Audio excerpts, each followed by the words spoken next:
Hello, Grace speaking. Hi Grace, how are you? Good, thank you. My name's Mark Keane in regards to a... Hi. Hi. Yeah. So you know who I am. Yes, I do. Yep. I realise I've only got till today to respond to you, and I'll be sending an email through in a written response, but I'm curious. Fairgo mentioned in their response that they had attempted to contact me, Universal Imports, and Andrew Peck in regards to the story before it aired. At no time did TVNZ ever contact me at all, or Fairgo, in regards to that, so they've blatantly lied in their response to you. And also, just put all this in your response to it. If you need, do you need some more time? Like, I can give you an extension. I can send the email through to you soon. I've attached a couple of links because I've also, since that episode aired, done an interview with Andrew Peck, which is something Fairgo were unable to do. Just to show his side of what happened. But I'm somewhat disgusted that they use a freelance journalist. Granted, they didn't name Stephen Cook, but then find it okay in their response to degrade him and defame him by saying he's a pee addict and charged with drug rumours. He was sacked. Is that normal for TVNZ to literally drag up crap like that in a response? Because Steve Cook is not a pee head. He may have been fired over rumours, but rumours are rumours. They're unfounded allegations. Look, TVNZ's welcome to put what it wants in the response, and the authority will look at what they've said and they'll look at what you've said to make a decision. I can't really comment on it. Oh, okay. Specifically. Yeah, it's not really my role to make a judgment call on that. So what will the BSA come up with as a decision? Like, what can I expect one way or the other?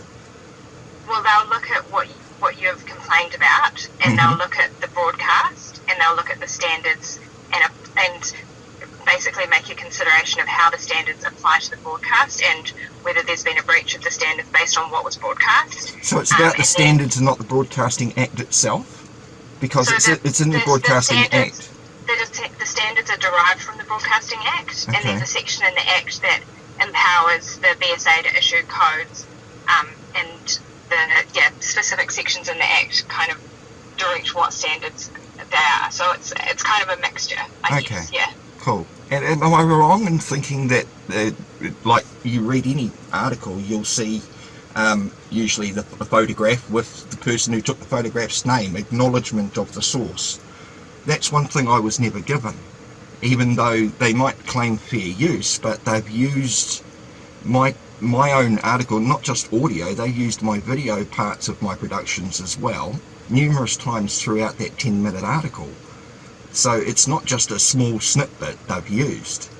So I'm am I right in thinking acknowledgement should be given? I believe I supplied you some snippets out of the Act in regards to that. You have provided us all of this information, that's right. So am I right in thinking that acknowledgement should be given? I can't make a comment on that. Okay. I'll wait for the BSA to come up with its response. Yeah, the authority's decision will address the issues raised in your complaint. As far as I know, before I can go to High Court, I have to make a complaint to TVNZ. No, that's right. And then I have to make a complaint to the BSA, so you're just step 2 of step 3. High Court's next. Because as they've said, defamation, you guys can't control defamation. Fair enough. High Court can, and that's where I'll be heading to. But as far as acknowledgement and using my gear, I understand fair use. TV, New Zealand TV have used many of my clips over many years in fair use. But it's when they go and put it on a story and then twist the narrative as opposed to the truth.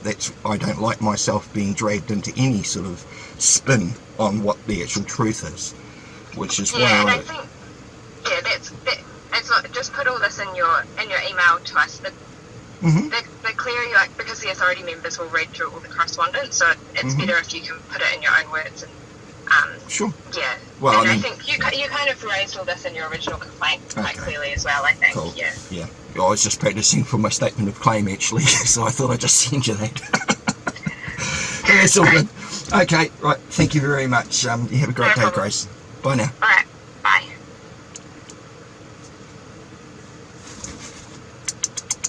Grace can't comment. And yes, I have put everything in my initial complaint. So now I'll just read you what I've sent them today, and we'll put up this piece, and we'll wait for the Broadcasting Standards Authority and their principles, which are derived from the Act according to her, and see if that's okay. See you later. G'day guys. Well, that was the phone call between me and Grace this morning. She sounded nice enough. No bone to pick with her at all. She's just doing her job. But just so you guys can see what I have sent Grace this morning after that phone call, and as I said previously, I'll show you what I sent her. So here it is. Just let me share my screen, shall we? Let's share this one. Okay. So as you can see, it says to Grace, that's Grace Tong of BSA. Good morning, Grace. My apologies for my delay in responding. Sorry, Grace. Good of you to offer me an extension of time, though. TVNZ states, I've read through TVNZ's responses and completely disagreed with their responses. TVNZ state that Fairgo contacted myself for comment prior to the show airing on the 8th of November 2021. This is completely false. At no time did Gil Higgins or any other reporter contact myself in regards to their story Cars. I would love it if TVNZ could produce evidence of themselves ever attempting to contact me in relation to the Cars episode prior to airing, as no such evidence exists.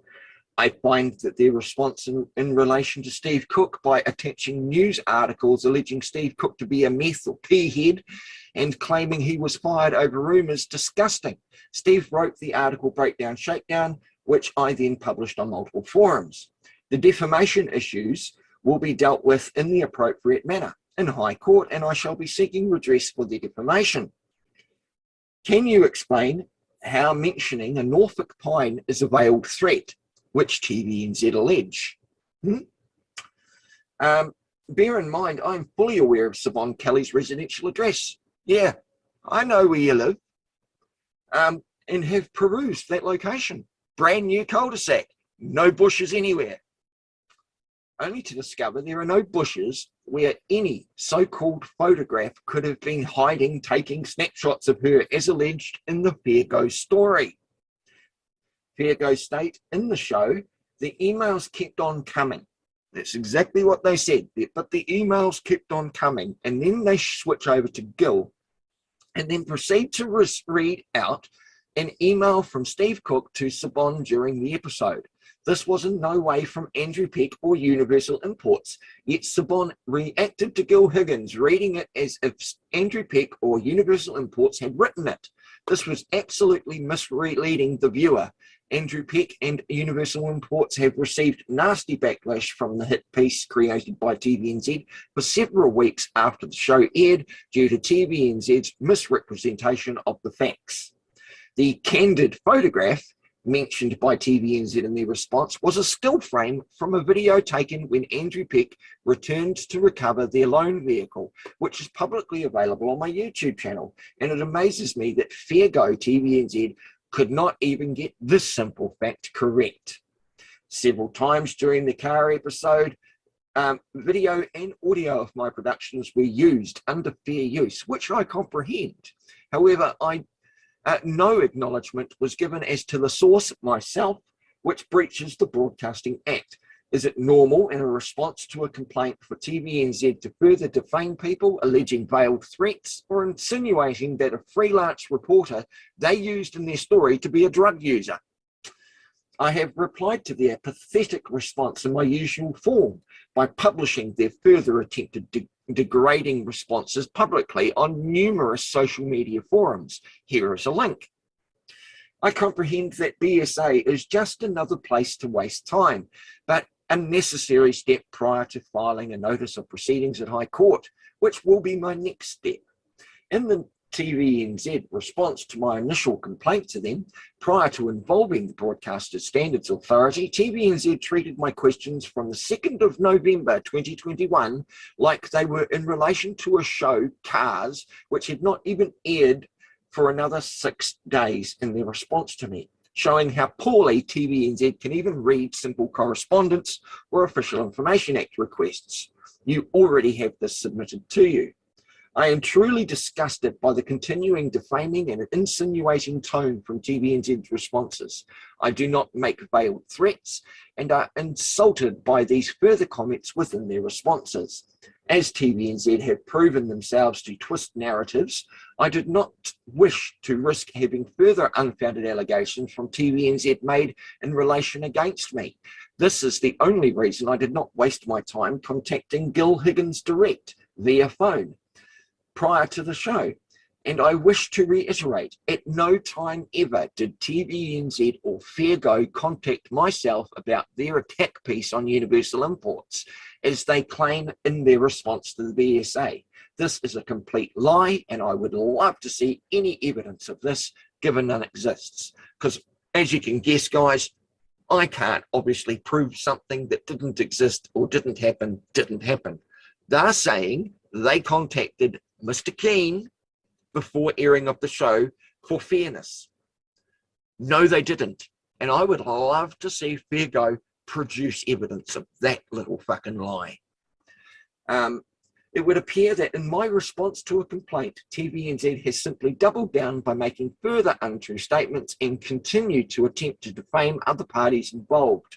I especially liked how they took your own sensitivities into consideration, Grace, when quoting my free speech, affirmed under the New Zealand BORA 1990 section 14. And in case you guys don't know, let me say it again, gives everyone the right and freedom to seek, impart, and receive informations and opinions of any kind in any form. So, when they censored my own words for yourself by censoring the word Cox in their response, how PC of them. You may not be aware of the interview I did with Andrew Peck explaining what Fairgo proved unable to do, his side of the issue, as I do not censor or manipulate information for a desired narrative, unlike TVNZ. Here is a link to that interview, and I supply them a link to it. I look forward to the BSA's findings. Warmest regards, me. All right. And yes, I will blur out my phone number.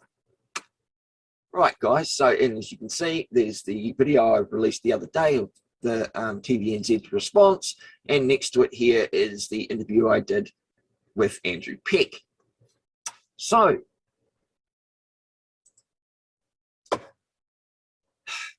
what do you reckon? Obviously, it's just the stepping process you have to go through.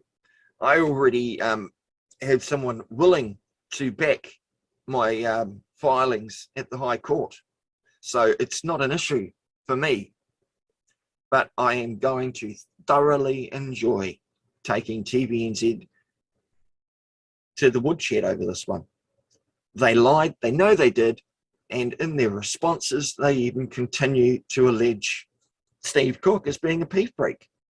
You know, they might not have named Steve Cook as the freelance journalist, but anybody who's watched my stuff knows it was Steve Cook's article. And for them to attach newsprint articles from stuff in the New Zealand Herald about allegations made to Steve, crazy. I don't believe they've attached any court findings that he was ever prosecuted for drug offences, was he?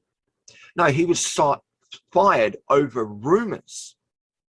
Not even founded allegations, but rumours. You know, I guess they've got to protect their image, old stuff.co.nz, given old Mr. Boshier fucking owns stuff.co.nz.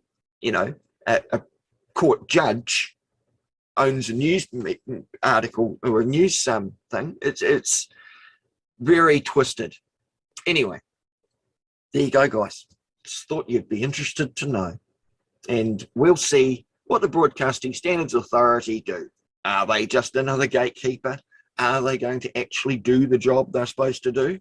Or are they going to prove to be as useless as the rest of the fucking government organisations out there? Probably the latter. Anyway, see you in all in High Court, guys. And yeah, TVNZ, you should be ashamed of yourselves.